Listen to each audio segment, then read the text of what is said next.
भाजपला केवळ पीएमएलए हा एकच कायदा ठाऊक आहे। या कायद्याचा वापर करून भाजप विरोधकांचे पक्ष फोडतो। खासदार संजय राऊत यांची टीका। एकनाथ शिंदेंकडे कोट्यवधी रुपये असल्याचा गणपत गायकवाडांनी आरोप केलाय। मग ईडी सीबीआय नेमकं कुठे आहे? खासदार संजय राऊत यांचा सवाल। अजित पवारांच्या शरद पवारांवरील टीकेवरती संजय राऊतांची खरमरीत प्रतिक्रिया। अजित पवार इतके निर्दयी होतील असं वाटलं नव्हतं। तुमची ओळखच शरद पवारांमुळे आहे, राऊतांचं विधान। श्रीकांत शिंदेंचा सत्कार करणारी फोटोतली व्यक्ती कोण?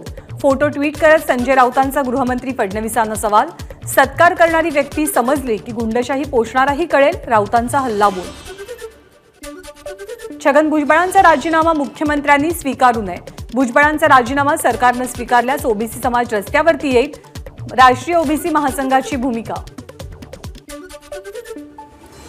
अहमदनगरचा मेळावा भविष्यातल्या मोठ्या क्रांतीची बीज ठरणार। मंत्री छगन भुजबळांच्या ट्विटमुळे चर्चांना उधाण। 10 फेब्रुवारीला बैठक घेऊन उपोषण करणार। आंतरवाली सराटीमधल्या पत्रकार परिषदेत मनोज जरांगेंची माहिती।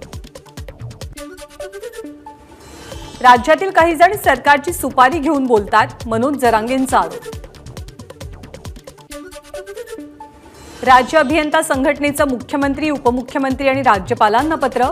शासनाने तात्काळ कंत्राटदारांसाठी संरक्षण कायदा संमत करावा, अन्यथा राज्यातील सर्व विकास कामं बंद करण्याचा राज्यातल्या सर्व कंत्राटदार आणि अभियंता संघटनेचा इशारा।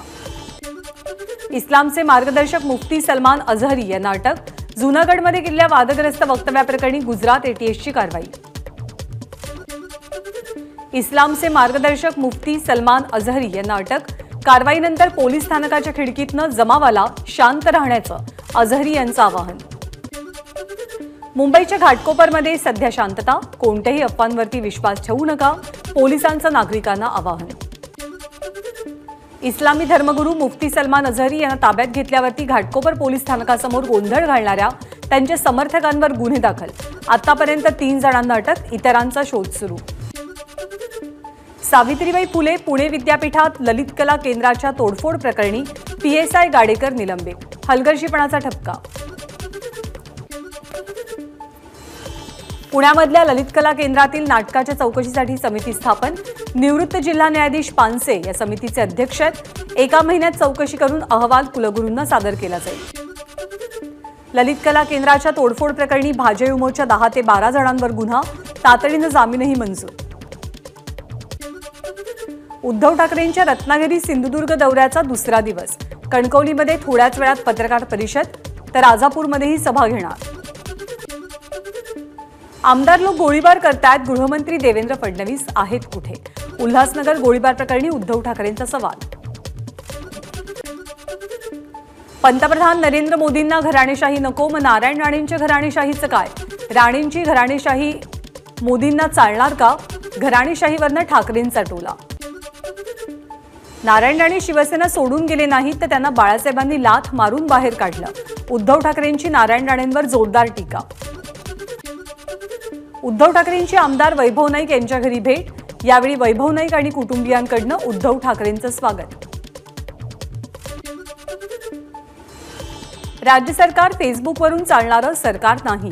भाजप नेत्या चित्रा वाघ यांची उद्धव ठाकरेंवर टीका, तर उद्धव ठाकरेंनी स्वप्न बघणं सोडून द्यावं, चित्रा वाघ यांचं वक्तव्य।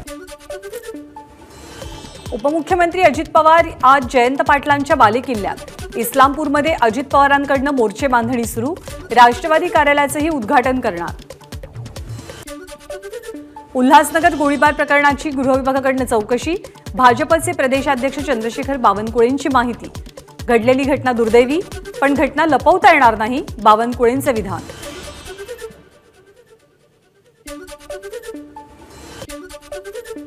कल्याणमधल्या गोळीबाराच्या घटनेनंतर आता सोशल मीडियावरती रील वॉर। गणपत आणि महेश गायकवाडांच्या समर्थकांकडनं रील्स व्हायरल। नाशिकमधील आयकर विभागाच्या छाप्यात कोट्यवधी रुपयांचं घबाड जप्त। 8 कोटी रुपयांची रोख रक्कम, 3 कोटी रुपयांचे सोन्याचे दागिने आणि बिस्किटे जप्त। सलग 4 ते 5 दिवस छापेमारी। युवक काँग्रेसचे प्रदेशाध्यक्ष कुणाल राऊत यांना नागपूरमधनं अटक। कुणाल राऊत हे माजी मंत्री नितीन राऊत यांचे पुत्र आहेत। मोदी की गॅरंटी या आशयाच्या पोस्टर्सवरती काळं फासल्यानं कारवाई। कुणाल राऊत यांना काँग्रेस पक्षाकडूनच घरचं आहे. पंतप्रधान हे कोणत्याही पक्षाचे नाही तर देशाचे नेते आहेत, त्यामुळे संबंधित कृती समर्थनीय नाही. काँग्रेस नेत्या कुंदा राऊत यांचं वक्तव्य. केंद्र सरकार ओबीसींच्या पाठीशी, उपमुख्यमंत्री देवेंद्र फडणवीसांची प्रतिक्रिया. तर देशाच्या मंत्रिमंडळात बहुसंख्य मंत्री ओबीसी आहेत, फडणवीसांचं विधान. एबीपी माझा, उघडा डोळे बघा नीट.